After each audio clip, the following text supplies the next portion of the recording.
Hi, welcome to Devika Elangovan channel. இன்றைக்கி நம்மளோட சேனலில் என்ன வீடியோ பார்க்க போகிறோம் அப்படின்னு பார்த்தீங்கன்னா, ஆல்ரெடி கண்டிப்பாக உங்களுக்கு தெரிஞ்சிருக்கும். நான் கோயம்புத்தூர் வந்திருக்கேன். என்னோட சின்ன மாமனார் வீட்டில் கடா வெட்டுறாங்க. அதுக்கான ஃபங்க்ஷனுக்கு வந்து பார்த்திங்கன்னா காலையில் ஏர்லி மார்னிங் 4 o'clock வந்து எந்திரிச்சு நான் வந்து ரெடி ஆகிட்டுருக்கேன். ரெடியாகி எப்படி கோவிலுக்கு போகணும் அப்படின்ற விஷயத்தை தான் இன்றைக்கி இந்த வீடியோவில் உங்ககிட்ட ஷேர் பண்ணிக்கணும் அப்படின்னு சொல்லி நினைக்கிறேன். காலையில் 4 மணிக்கு இல்லை, ஆக்சுவலாக 5:30 மணிக்கெல்லாம் அங்கே இருக்கணும் கோவிலில் அப்படின்னு சொல்லியிருந்தாங்க. அதனால் கொஞ்சம் சீக்கிரமாக ரெடி ஆகலாம் அப்படின்னு சொல்லிட்டு 3:30 மணிக்கெல்லாம் அலாரம் வச்சு எந்திரிச்சாச்சு. பார்த்திங்கன்னா கரெக்டாக கரண்ட் இல்லை. இங்கே என்னோடய பெட்ரூமில், அதாவது நாங்கள் இருக்க பெட்ரூமில் பாத்ரூம் வந்து கிடையாது. அதனால் அந்த சைடு இன்னொரு பெட்ரூமில் மாமனார் மாமியார் இருப்பாங்க. இருட்டில் போயிட்டு அங்கே எங்கே அவங்கள டிஸ்டர்ப் பண்ணுறது அப்படின்னு சொல்லிட்டு 4 மணி வரைக்கும் வெயிட் பண்ணேன். கரெக்டாக 4 மணிக்கு வந்து பார்த்திங்கன்னா கரண்ட் வந்து வந்துருச்சு. வந்ததுக்கப்புறம் குளிச்சுட்டு வந்துட்டேன். எப்போவுமே வரும்போதே சாரீ கட்டிட்டு வந்து வருவேன். பட்டு கரண்ட் இல்லை, அந்த டென்ஷனில் உள்ளெல்லாம் போய் நம்ம எதையும் கட்டிகிட்டு இருக்க வேண்டாம் அப்படின்றதுனால இந்த நைட் ட்ரெஸ் வந்து எடுத்து போட்டுட்டு அப்படியே வந்துட்டேன். காலையில் இப்போது நான் ரெடி ஆகிட்டுருக்கேன். எத்தனை மணிக்கு எங்கே போகிறேன் அப்படின்னாலும் எப்போவுமே நான் ரொம்ப நீட்டாக ரெடி ஆகி போகணும் அப்படின்றதுல ரொம்ப கான்ஷியஸாக வந்து இருப்பேன். அது வந்து எப்போவுமே என்னை இன்னும் ரொம்ப கான்ஃபிடெண்ட்டாக வந்து வைக்கும். நான் காலையில் 5 மணிக்கு கோயிலுக்கு போகிறேன் அப்படின்னாலும் 5 மணிக்கு நான் எப்படி ரெடி ஆகணும் அதே மாதிரி தான் எப்போவுமே வந்து ரெடி ஆவேன். ஏன்னா என்னை பார்க்குறவங்க நிறைய பேர் கேட்குறது, சில பேர் கமெண்ட்லேயுமே கேட்குறது, உனக்கு இந்த டைமில் மேக்கப் தேவையா அப்படின்னு கேட்பாங்க. பட் அவங்க என்ன தாட்டில் கேட்குறாங்க அப்படின்றதுலாம் தெரியல. எனக்கு பிடிச்ச ஒரு விஷயத்த நான் யாருக்காகவும் விட்டு கொடுக்கக்கூடாது அப்படின்றதுல எப்போவுமே நான் ரொம்ப எப்போவுமே வந்து ஸ்டெடியாக வந்து இருப்பேன் அப்படி தான் வந்து சொல்லணும். ஏன் அப்படின்னா, காலையில் நான் 5 மணிக்கு கோயிலுக்கு போகிறேன் அப்படின்னாலும் அந்த 5 மணிக்கு போகும்போது என்னை பார்க்கும்போது நான் வந்து ஓகே நீ நல்லா இருக்க, எனக்கு ஒரு செல்ஃப் கான்ஃபிடென்ஸ் வந்து வரும். அதுக்காக தான் நான் வந்து ரெடி ஆகிட்டுருக்கேன். காலையில் வழக்கம் போல் பவுடர் மட்டும் போட்டுட்டு ஐப்ரோ பென்சில் தான் வந்து போட்டிருந்தேன். முன்னாடியே வந்து 2 சாரீ வந்து ஃபிக்ஸ் பண்ணி வந்து எடுத்துகிட்டு வந்திருந்தேன். ஒன்று வந்து பார்த்திங்கன்னா கோல்டன் கலர், இன்னொன்று வந்து குலதெய்வம் கோயிலுக்கு போகிறதுக்காக ஒரு ரெட் வித் க்ரீன் கலர் காம்பினேஷனில் இருக்கிற மாதிரியான ஒரு நாராயணப்பட்டு சாரீ தான் வந்து எடுத்து வச்சுருந்தேன்.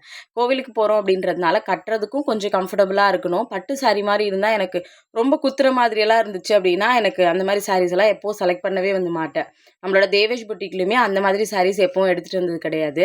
நான் வியர் பண்ண போகிற சாரியுமே தேவேஷ் புட்டிக் சாரீஸ் தான். பட் இப்போ இல்லை, ஒரு 1 இயர் பேக் வந்து அந்த சாரீஸ் வந்து கொண்டு வந்திருந்தேன். நிஜமாவே அந்த சாரீக்கு நிறைய ரெஸ்பான்ஸ் வந்து கொடுத்துருந்தீங்க. சூப்பராக வந்து போச்சு. நான் நேற்று கட்டி ஷார்ட்ஸ் போட்டிருக்கும் போது கூட நிறைய பேர் இப்போ அந்த சாரீ இருக்கா அப்படின்னு சொல்லி கேட்டிருந்தீங்க. ஆக்சுவலாக இப்போதைக்கு அது வந்து ஸ்டாக் வந்து கிடையாது.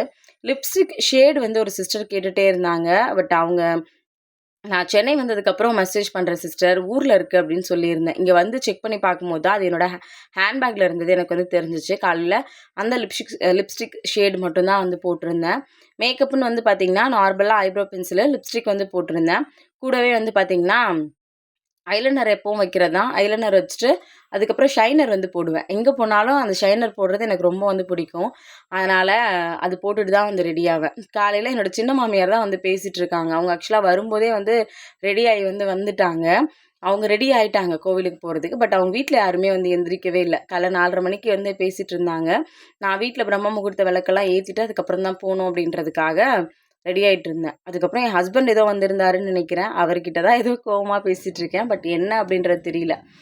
கோவமா இல்லை, ஏதோ ஒரு விஷயம் வந்து பண்ண சொல்லியிருந்தேன்னு நினைக்கிறேன். அவர் பண்ணலை, அதுக்காக வந்து கேட்டுட்ருக்கேன்.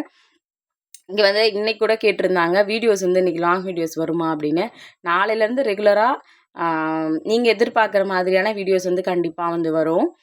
இன்றைக்கி ரொம்ப கஷ்டப்பட்டு தான் இந்த வாய்ஸ் ஓவர் கூட கொடுக்குறேன். ஏன்னா இங்கே நிறைய நாய்ஸ் இருக்கும், நிறைய பக்கத்தில் சத்தம் கேட்கும். மைக் வந்து நாங்கள் எடுத்துகிட்டு வந்தாலுமே இங்கே பேசுகிறதுக்கு ரொம்ப கம்ஃபர்டபுளாக தான் இருக்காது. எங்கே இடம் கிடைக்குதோ அந்த டைமில் போயிட்டு ஒரு 10 நிமிஷம் கிடைச்சாலும் அந்த டைமில் போய் வாய்ஸ் ஓவர் கொடுத்துட்டு வந்து ஓடி வருவேன். அப்படி தான் இந்த வீடியோக்குமே நான் வந்து கொடுத்துட்ருக்கேன். இது ரொம்ப சின்ன வீடியோவாக தான் வந்து இருக்கும். ஏன்னா நம்மளோட சேனலில் எப்போவுமே மேக்ஸிமம் ஒரு 15 to 20 மினிட்ஸ் வந்து வீடியோஸ் வந்து போடுவேன். இது வந்து 13 மினிட்ஸ் தான் வந்து இருக்குது. காலையில் சின்ன மாமியார் போனதுக்கப்புறம் வந்து பார்த்திங்கன்னா ஐலைனர்லாம் வச்சுட்டு நானுமே வந்து ரெடி ஆகிறதுக்கு வந்து ஸ்டார்ட் பண்ணிட்டேன். காலையில் நான் 4 மணிக்கு எந்திரிக்கும் போதே எங்கள் மாமியார் ஆஃபீஸாக வந்து எந்திரிச்சிட்டாங்க. ஏன்னா ஃபங்க்ஷன் இருக்குது அப்படின்றதுனால எல்லாருமே 5:30க்கு கோவிலில் இருக்கணும்னு சொன்னாங்களா, அதனால் நானுமே ரெடியாக ஆரம்பிச்சிட்டேன். எடுத்துகிட்டு வந்திருந்த ப்ளவுஸ் வந்து பார்த்திங்கன்னா லாஸ்ட் மினிட்ல ரொம்ப சொதப்பிடுச்சு. நான் வரும்போதே ஒரு தையல் மட்டும் பிரித்தா போதும் அப்படின்ற மைண்ட் செட்டில் தான் வந்தேன். பட் நான் இப்போ கொஞ்சம் குண்டானதுனால 2 இது பிரித்து கூட வந்து பார்த்திங்கன்னா என்னால் போடவே வந்து முடியல. ரொம்ப கஷ்டப்பட்டு போட்டு மறுபடியும் கழட்டி வேறு சாரீ மாற்றலாமான்னா எனக்கு அதுக்கும் மனசு இல்லை. இதுதான் போட போகிறேன்னு ஃபிக்ஸ் பண்ணிட்டேன். அதே மாதிரி அதுக்கு செட்டாக நிறைய ஆப்ஷன்ஸ் வந்து எடுத்துகிட்டு வந்திருந்தேன், ஜுவல்ஸ் எல்லாமே. ஏன்னா எப்பவுமே அவர் என்கிட்ட ஒரு விஷயம் சொல்வாரு. நான் இவ்ளோ பொருள் தூக்கிட்டு போணுமா அப்படின்னு யோசிக்கும் போதெல்லாம், உனக்கு என்ன பொருள்லாம் தேவைன்னு தோணுதோ அது எல்லாத்தையுமே எடுத்து வச்சுக்கோ. எக்ஸ்ட்ராவே எடுத்து வச்சுக்கோ. ஏன் அப்படின்னா, நாளைக்கு அங்க போயிட்டு ஐய்யயோ! இந்த ட்ரெஸ் இல்லையே அப்படின்னு எப்பவுமே வந்து யோசிக்காத. எக்ஸ்ட்ரா இருந்தா ஒண்ணும் பிரச்சனை கிடையாது. இல்ல அப்படின்னா தான் வந்து தப்பா இருக்கும். அதனால உனக்கு தேவை என்னமோ கண்டிப்பா வந்து எடுத்துக்கோ. அப்படிதான் வந்து எப்பவுமே சொல்லுவாரு. அன்னைக்குமே அப்படிதான் சொல்லியிருந்தாரு. ஆக்சுவலா நான் வந்து இங்க 4 டேஸ் தான் தங்க போறேன். நான் எடுத்துட்டு வந்திருந்தது பார்த்தீங்கன்னா, மொத்தம் 2 பட்டு சாரி மாதிரி இருக்கிற நாராயண பட்டு sorry 2 normal sorry, 4 set churidar. அது இல்லாம இப்ப நான் போட்டிருக்கேன்ல, இந்த மாதிரி ஒரு 3 செட்டு. இது இல்லாம வந்து பார்த்தீங்கன்னா, ஃபுல்லா ஆக்சஸரீஸ் ஃபுல்லா ஒரு பாக்ஸ் ஃபுல்லாவே வந்து எடுத்துட்டு வந்திருந்தேன். லாங் செயின்லேருந்து ஜும்கீஸே வந்து பார்த்தீங்கன்னா, ஜிமிக்கியே ஆல்மோஸ்ட் ஒரு 10 செட்டு கிட்ட வந்து எடுத்துட்டு வந்திருந்தேன். உனக்கு எதெல்லாம் தேவையோ எல்லாத்தையும் எடுத்து வச்சுக்கோ. அங்க போயிட்டு எது உன்னோட சாரீக்கு மேட்ச் ஆகுதோ, சிம்பிளா வேணுனா சிம்பிளா ரெடி ஆயிக்கோ. இல்ல கிராண்டா வேணுனா கிராண்டா ரெடி ஆயிக்கோ அப்படின்னு சொல்லியிருந்தாரு. அதனால ஒரு ட்ராலி ஃபுல்லாவே எனக்கு குடுத்துட்டாரு. நீ வந்து எடுத்துக்கோ. நான் தானே எடுத்துட்டு வரப்போறேன். அதனால நீ ஏன் அதெல்லாம் யோசிக்கிற அப்படின்னு சொல்லியிருந்தாரு. அதனால இந்த தடவை எல்லா ட்ரெஸ்ஸுமே வந்து மொத்தமா வந்து எடுத்துட்டு வந்திருந்தேன். எடுத்துட்டு வந்திருந்த எல்லாத்தையுமே யூஸ் பண்ணான்னு கேட்டிங்கன்னா, ஆமா. இந்த தடவை என்னெல்லாம் நினச்சு எடுத்துட்டு வந்தனோ எல்லாமே வந்து யூஸ் பண்ணிட்டேன். பக்கத்துல கோவிலுக்கு போகும்போது சுடிதார் போட்டு போனேன். ஈவினிங் டைம்ல கொஞ்ச நேரம் வீட்ல சுடிதார் போட்டிருந்தேன். பக்கத்துல கடைக்கு போகும்போது வேற சுடிதார் மாத்திட்டு போனேன். கோவிலுக்கு போகும்போது சாரி கட்டிட்டு போனேன். இந்த மாதிரி மாத்தி மாத்தி எடுத்துட்டு வந்திருந்த எல்லா ட்ரெஸ்ஸையுமே வந்து யூஸ் பண்ணியிருந்தேன். அதே மாரி ஜுவல்ஸ். அவர் சொன்னது எனக்கு கரெக்ட்டா வந்து அப்போ வந்து இவ்வளோ தூக்கிட்டு போணுமா அப்படின்ற மாரி இருந்துச்சு. பட் வந்து பார்த்தீங்கன்னா, எடுத்துட்டு வந்ததுக்கு அப்புறம் தான் இந்த சாரீக்கு இது போட்டா ரொம்ப நல்லாயிருக்கும். இது வந்து பார்த்தீங்கன்னா, இதுக்கு மேட்சா இருக்கும் அப்படின்னு பார்க்கறதுக்கு எனக்கு ரொம்ப ஹெல்ப்ஃபுல்லா வந்து இருந்துச்சு. ஃபைனலா வந்து பார்த்தீங்கன்னா, எல்லா செட்டெல்லாம் எடுத்து வச்சுட்டு, கம்மல் எல்லாமே செலக்ட் பண்ணி வந்து வச்சுட்டேன். காலையில ஹேர் வாஷ் பண்ணது தலை காயவே வந்து இல்ல. சும்மா ஒரு கிளிப் மட்டும் போட்டு அப்படியே தான் வந்து ரெடி வந்து ஆயிருந்தேன்.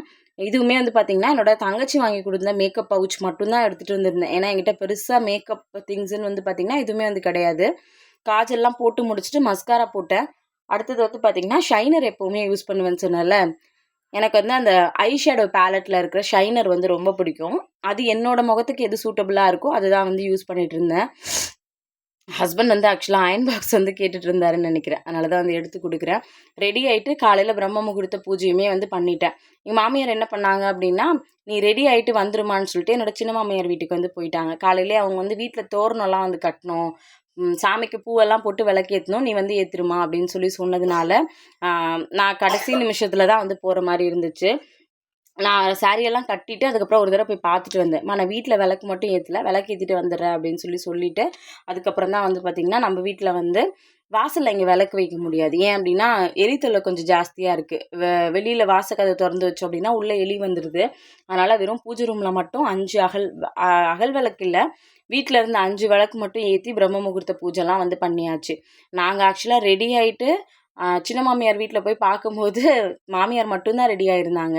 நான் போகும்போதே 5:30 கிட்ட ஆயிடுச்சு. அப்ப பார்த்தீங்கன்னா, யாருமே எந்திரிக்கல. மச்சினர் 2 பேரும் எந்திரிக்கல. சின்ன மாமனாருமே வந்து எந்திரிக்கவே இல்ல. எங்க மாமியார் முன்னாடியே போயிட்டு அங்க உட்காந்துட்டாங்க. நான் சொல்லிட்டு வந்தேன். "அம்மா அப்ப எனக்கு கொஞ்சம் வேலை இருக்கு. யூடியூப் வேலை இருக்கு. நான் போய் வீடியோஸ்க்கெல்லாம் வாய்ஸ் குடுத்துட்டு வந்துரவான்னும்." "சரிம்மா நீ போ" அப்படின்னு சொல்லி என்னையுமே அனுப்பிட்டாங்க. ஒரு 5:45 இருக்கும்னு நெனைக்கிறேன். இங்கேருந்து வந்து வாய்ஸ் ஓவர்லாம் குடுத்துட்டு மறுபடியும் வந்து கிளம்புறதுக்கு 5:45 கிட்ட ஆயிடுச்சு. வீட்டுக்கு வந்ததுக்கப்புறம் அ மாவில தோரணம்லாம் வந்து கட்டணும். அதுக்காக தான் வெயிட் பண்ணிட்டு இருந்தேன் தேவி. நீ கட்டி விடு அப்படின்னு சொன்னாங்க. விளக்குமே வந்து பார்த்தீங்கன்னா, எங்க மாமியாரே வந்து ஏத்திட்டு இருக்காங்க. இல்ல அவ வேலையா இருக்கா, அதனால நானே ஏத்திடுறேன்னு சொல்லிட்டு சாமி படத்துக்கு பூவெல்லாம் வச்சு, அதுக்கப்புறம் அவங்க வீட்ல விளக்கெல்லாம் ஏத்திட்டு, அதுக்கப்புறம் தான் வந்து அங்கேருந்து வந்து கிளம்புனோம். ஆடு ஒண்ணு வந்து வாங்கியிருந்தாங்க. அங்க கடா வெட்டுறதுக்காக. முன்னாடி நாளே அவங்க ஆக்சுவலா 1 வீக் முன்னாடியே வாங்கிட்டாங்கன்னு நெனைக்கிறேன். எனக்கு அது கரெக்ட்டா வந்து தெரியல. பட் இருந்தாலும் வீட்ல இருந்து போகும்போது, வீட்டுக்குள்ள ஒரு தடவ அந்த கடாவ கூட்டிட்டு போயிட்டு, அதுக்கப்புறம் தான் வெளியில கூட்டிட்டு போனோம் அப்படின்ற மாரி சொன்னாங்க. என்னோட சின்ன மச்சினர் ஒருத்தர் இருக்காரு. அவரும், என் ஹஸ்பண்டு, ஸ்ரதன் 3 பேருமே வந்து பார்த்தீங்கன்னா, முன்னாடியே போயிட்டாங்க. வாழை மரம் எடுத்துட்டு கோவில்ல போயிட்டு கட்டுறதுக்காக. அவங்களோட குலதெய்வம் கோயில் வந்து பார்த்தீங்கன்னா, ஆக்சுவலா நம்ம வீட்ல இருந்து ரொம்ப வாக்கபிள் டிஸ்டன்ஸ்ல தான் இருக்கு. பட் வந்து பார்த்தீங்கன்னா, அந்த இடத்துல இப்போ கோவில் வந்து கட்டுறாங்கன்றதுனால, அதுலருந்து ஒரு 10, 15 அடி தள்ளி கொஞ்சம் அதாவது ஒரு 2 ஸ்ட்ரீட் தள்ளி வந்து பார்த்தீங்கன்னா, கோவில் வந்து சாமிய கொண்டு போய் அங்க வச்சிருக்காங்க. இப்ப அந்த இடத்துக்கு போறதுக்கு தான் வந்து பார்த்தீங்கன்னா, இப்ப ரெடி ஆயிட்டுருக்கோம். எக்ஸாக்ட்டா அந்த கோவில் கட்டி முடிக்கிறதுக்கு இன்னும் வந்து பார்த்தீங்கன்னா, ஒரு 6 மந்த் கிட்ட ஆயிடும் போல இருக்கு. கண்டிப்பா கோயில் கும்பாபிஷேகத்துக்கும் நாங்க கண்டிப்பா வந்து வருவோம். இந்த சாரி தான் வந்து நான் ஆக்சுவலா கட்டியிருந்தேன். ஜிமிக்கியுமே வந்து பார்த்தீங்கன்னா, இதுதான் சூட்டபிளா இருக்க மாதிரி எனக்கு வந்து தெரிஞ்சுச்சு. அதே மாரி டாலர் செயின் ஒண்ணு போட்டிருந்தேன். ஷார்ட் செயின் ஒண்ணு வந்து போட்டிருந்தேன். எனக்கு எப்பவுமே இப்போ நான் போட்டிருக்க ஒரு டிசைன் இருக்குது பாருங்களேன், இந்த கல் வச்ச மாதிரி அதெல்லாம் எனக்கு ரொம்ப பிடிக்கும். என்னோடய கலெக்ஷன்ஸ் பழசு நான் காலேஜ் படிக்கும் போதுலேருந்து அந்த மாதிரியான கலெக்ஷன்ஸ் நிறைய வந்து வச்சுருக்கேன். அந்த மாதிரி இருக்கிறது எனக்கு ரொம்ப பிடிக்குன்றதுனால சாரீக்கு இதை மாதிரி போட்டால் கொஞ்சம் ட்ரெடிஷ்னலாக இருக்கும் அப்படின்னு சொல்லிட்டு தான் இதை வந்து எடுத்துகிட்டு வந்திருந்தேன். என்னோடய லுக் எப்படி இருக்குது அப்படின்றத மறக்காமல் கமெண்ட்டில் சொல்லுங்கள். பெருசாக க்ரீமோ அந்த மாதிரிலாம் எதுவும் போடல, பவுட்ரு மட்டும் போட்டுட்டு மற்றபடி அடிஷ்னலாக வந்து போட்டிருந்தேன். எனக்கு பர்சனலாகவே ரொம்ப பிடிச்சிருந்துச்சு. பட் ப்ளவுஸ் தான் கொஞ்சம் டைட்டாக வந்து இருந்துச்சு. போட்டுட்டு எந்த வேலையுமே செய்ய முடியல. கொஞ்ச நேரம் வேலைலாம் செஞ்சதுக்கப்புறம் வந்து பார்த்திங்கன்னா ஓரளவுக்கு ஓகேவாக வந்து ஆயிடுச்சு. போகும்போதே எங்கள் மாமியார் பூ கட் பண்ணி வச்சுட்டு போயிருந்தாங்க. நான் காலையில் அவசரத்தில் ஃபஸ்ட்டு விளக்கேற்றிடுவோன்னு சொல்லிட்டு விளக்கெல்லாம் ஏற்றி முடிச்சுட்டு அதுக்கப்புறம் நான் பூ வந்து பார்த்தேன். மறுபடியும் பூ வச்சுட்டு சாமிக்கெல்லாம் சரியாக காமிக்காத மாதிரி இருந்துச்சு. ஃபுல்லாக ஒரு தடவை பூஜை ரூம் எல்லாத்துலேயுமே அந்த 5 தீபத்தையும் வந்து காமிச்சிட்டு கொஞ்ச நேரம் மனசார சாமியெல்லாம் கும்பிட்டுட்டு அடுத்தது ஸ்ரதனை ரெடி பண்ண ஆரம்பிச்சாச்சு. ஸ்ரதன் கிட்ட நைட்டே வந்து சொல்லியிருந்தோம், தங்கம் நாளைக்கு இந்த மாதிரி கோவிலில் கடா வெட்டுறாங்க, நம்ம வந்து ரெடியாக போகிறோம் அப்படின்னு சொன்ன உடனே அவனும் ஷார்ப்பாக வந்து ஓகேம்மா அப்படின்னு சொல்லிட்டு காலைல அழாமலே வந்து எந்திரிச்சிட்டான். இருந்தாலும் குழந்தைக்கு கொஞ்சம் தூக்கம் வந்து இருந்துச்சு. அவங்க அப்பா தான் அவனை குளிக்கலாம் வச்சுருந்தாரு. தலையெல்லாம் சீவி விட்டுட்டு அவனை வந்து ரெடி பண்ணியாச்சு. அடுத்தது அப்படியே கிளம்பி எங்கள் சின்ன மாமியார் வீட்டுக்கு தான் வந்து போயிருந்தோம். எல்லோரும் ரெடி ஆகிட்டாங்க. காஃபி மட்டும் போட்டு வச்சுருக்கம்மா, சக்கரை போட்டு எல்லாருக்கும் டீ மட்டும் காஃபி டீ 2மே இருந்துச்சு, ஆற்றி கொடுத்துருன்னு சின்ன மாமியார் சொன்னதுனால எல்லாருக்கும் டீ காஃபி எல்லாம் ஆற்றி கொடுத்துட்டு இந்த மாவிளை தோரணத்தை மட்டும் கட்டிடு அப்படின்னு சொல்லிட்டு சொல்லியிருந்தாங்க. அவ்வளோ பேர் இருந்தாங்க. பட் ஏன் எனக்காக வெயிட் பண்ணாங்கன்றது எனக்கு தெரில. பட் கண்டிப்பாக நீ தான் பண்ணணும்னு சொல்லியிருந்தாங்க. ஹைட் வேறு பத்தலை. அதுக்கப்புறம் ஒரு ஸ்டூல் போட்டு மேலே ஏறி மாவிளை தோரணம்லாம் ஃபுல்லாக வந்து அப்படியே அது ஆக்சுவலாக கட்டுறது கூட கிடையாது, அப்படியே மேலே சும்மா சொருகி வைக்கிறது மட்டும்தான் அந்த மாதிரி பண்ண சொல்லியிருந்தாங்க. ஃபைனலாக நாங்கள் வந்து பார்த்திங்கன்னா கோவிலுக்கு கிளம்பியாச்சு. நல்லபடியாக வந்து பார்த்திங்கன்னா இந்த கடை தான் வாங்கியிருந்தது. பாருங்கள், கடை வந்து உத்தரவு கொடுத்ததுக்கப்புறமா எல்லாமே நல்லபடியாக வந்து பூஜை எல்லாமே முடிஞ்சிச்சு. நாளைக்கு நாங்கள் எப்படி பொங்கல் வச்சோம், என்ன டைம் ஆச்சு, அதை பற்றின டீட்டெயில் லாங் வீடியோஸ் வந்து நாளைக்கு கண்டிப்பாக ஷேர் பண்ணுறேன். இன்றைக்கி வீடியோ ரொம்ப ஷார்ட்டாக தான் வந்து என்னால் எடிட் பண்ண வந்து முடிஞ்சிச்சு. ரொம்ப க்ளோஸ் ஆனவங்க மட்டும் கோவிலுக்கு வந்திருந்தாங்க. அதுக்கப்புறம் வீட்டுக்கு வந்து போயிட்டு கடாவெல்லாம் எடுத்துகிட்டு போய் அங்கே சமைச்சு நிறைய பேர் வந்திருந்தாங்க. எல்லாருக்கும் பிரியாணி தான் மதியம் வந்து போட்டிருந்தாங்க. சின்ன கோவிலாக இருந்தாலும் அவ்வளோ மனசுக்கு நிறைவாக வந்து இருந்துச்சு. ரொம்ப சந்தோஷமாக எல்லாரோடையும் சாமி கும்பிட்டுட்டு அதுக்கப்புறம் கிளம்பியிருந்தோம். எத்தனை பேர் இருந்தாலும் என் பிள்ளையும் என் மருமகளும் வரணும்னு எங்கள் சின்ன மாமனார் வந்து கேட்டுக்கிட்டதுனால தான் நாங்கள் வந்து வந்திருந்தோம். எந்த பண்டிகை எந்த ஃபெஸ்டிவலாக இருந்தாலும் நாங்கள் அவங்க கூட இருக்கணும்னு எப்போவுமே வந்து யோசிப்பாங்க. எல்லாத்துக்குமே எங்களை முன்னாடி நிறுத்தணும், நானும் என் ஹஸ்பண்டும் முன்னாடி இருக்கணும் அப்படின்னு எப்போவுமே என்னோடய மச்சனாராக இருக்கட்டும், என்னோடய மாமனாராக இருக்கட்டும் எல்லாருமே யோசிப்பாங்க. அந்த ஒரே காரணத்துக்காக தான் ஆக்சுவலாக நாங்கள் வந்து வந்திருந்தோம். எங்கள் மாமியார் வீட்டில் எல்லாரோடையும் இந்த 4 நாள் டைம் ஸ்பெண்ட் பண்ணது நிஜமாவே ரொம்ப ஹாப்பியாக இருக்குது. இன்றைக்கி திரும்ப ரிட்டர்ன் வந்து சென்னை கிளம்புறேன். கொஞ்சம் கஷ்டமாக தான் வந்து இருக்குது. என் வாய்ஸ்லேயே கண்டிப்பாக உங்களுக்கு தெரியும் நான் எவ்வளோ கவலையாக இருக்கேன் அப்படின்னு சொல்லிட்டு. மறுபடியும் தம்பிக்கு ஸ்கூல் லீவ் விட்டால் தான் எங்களால் வர முடியும். தேவேஷை ரொம்பவே மிஸ் பண்ணோம். நான் எப்படி மிஸ் பண்ணோம் அதே மாதிரி எல்லாருமே ரொம்ப வந்து மிஸ் பண்ணாங்க. சரி, அவனுக்கு எக்ஸாம் முடிஞ்சதுக்கப்புறம் அவனை கூட்டிகிட்டு வரலாம் அப்படின்னு சொல்லிட்டு எல்லார்ட்டையும் சொல்லியிருக்கேன். இன்றைக்கி நைட் எங்களுக்கு 10:30 மணிக்கு வந்து பார்த்திங்கன்னா ட்ரெயின். நாங்கள் வீட்டிலேருந்து ஒரு 9 மணிக்கெல்லாம் கிளம்பிடுவோம்.